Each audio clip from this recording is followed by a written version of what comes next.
Hey guys, it's the Ozito Exchange 18 volt vacuum cleaner. It's not me reviews on YouTube. I couldn't find one, so I was forking out the cash buying it. I left the head of it in the garage. Not too bad. It's not the Kirby, but I'm not allowed to use that. The girlfriend gets pretty pissed off when I use that to clean out the ute. It's not too bad. 18-minute run time. She's wet dry. Battery is in the back here, which I don't have in at the moment. Everything just holds onto itself pretty nicely.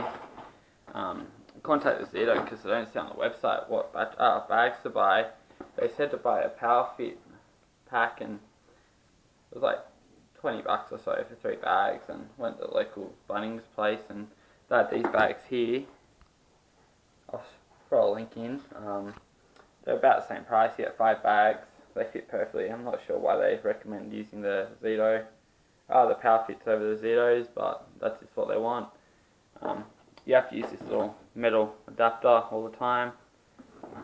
Same size as these, unfortunately, so you need that adapter to work, which I haven't lost it yet, so that's always a plus.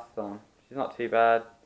She does the job. That's the main thing, but I recommend it if just around the yard, house, garage, all that stuff. But yeah, it's nowhere near a Kirby, but hey, can't complain.